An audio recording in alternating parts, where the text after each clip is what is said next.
Olha, pensar no futuro do patrimônio é um desafio que, no fundo, todo mundo enfrenta, não é mesmo?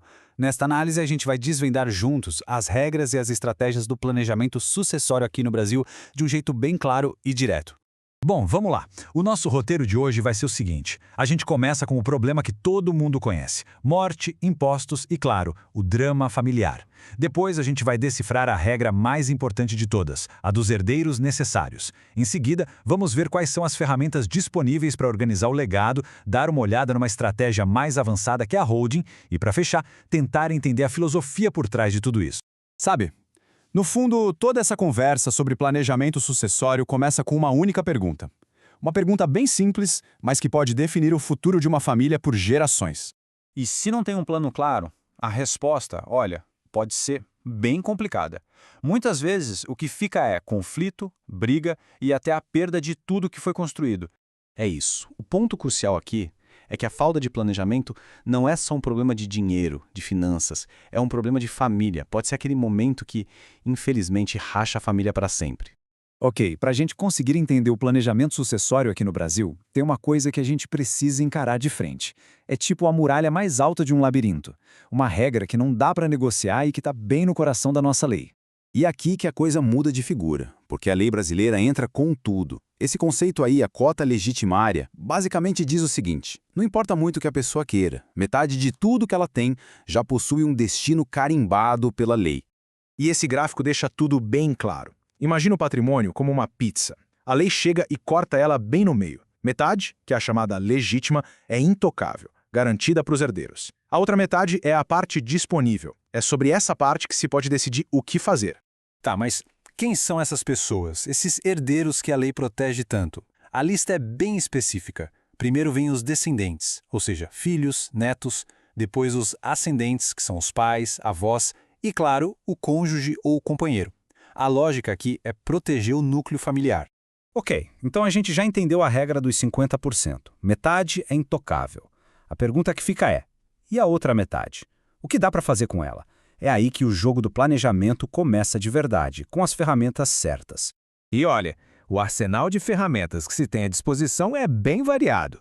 Vai desde as mais conhecidas, como a doação em vida e o clássico testamento, até instrumentos financeiros, como seguro de vida e previdência privada.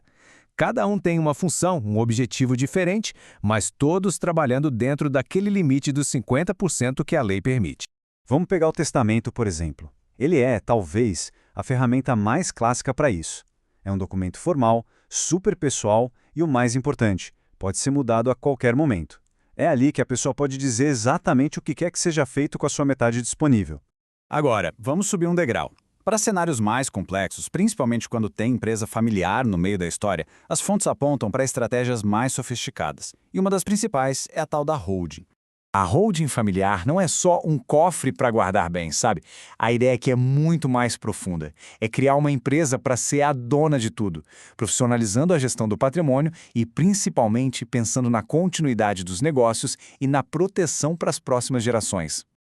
Então, o que acontece na prática? A pessoa deixa de ser dona direta de um imóvel, por exemplo, e passa a ser dona de cotas de uma empresa. Isso muda tudo. Em vez de doar os bens, ela doa as cotas. Muitas vezes com regras que a mantêm no controle. Fica tudo amarrado no contrato da empresa, um roteiro claro para o futuro. Percebe a virada de chave? O foco sai daquela briga por dividir os bens e vai para como a gente vai gerenciar isso tudo junto, como uma empresa. Isso ajuda a manter o negócio funcionando, evita que o patrimônio se despedace e até pode trazer vantagens tributárias. Bom, a gente viu as regras, as ferramentas, mas por que assim? Por que existe essa regra dos 50%? Para entender isso, a gente precisa mergulhar um pouco na filosofia, no grande debate que existe por trás da lei. E aqui a gente chega no coração do debate. É uma tensão, sabe? De um lado tem a crítica de que a herança só serve para concentrar riqueza e perpetuar a desigualdade. Do outro lado tem a defesa de que é um direito natural, uma extensão da propriedade, e que é fundamental para manter a família unida e protegida. E o que a lei brasileira faz? Ela tenta achar um caminho do meio. É exatamente o que essa citação da fonte nos mostra. A lei tenta equilibrar os pratos. De um lado, ela dá liberdade e autonomia para a pessoa decidir sobre uma parte dos bens. Do outro, ela impõe um dever de solidariedade, garantindo que a família não fique desamparada. Isso nos traz de volta à grande questão, né? A pergunta que fica no ar depois de toda essa análise. No fim do dia, quem deveria ter a palavra final sobre um legado? O indivíduo que o construiu, a família que o sucede ou a sociedade como um todo? É uma pergunta complexa, e a resposta define não só o destino de um patrimônio, mas os valores de toda uma cultura.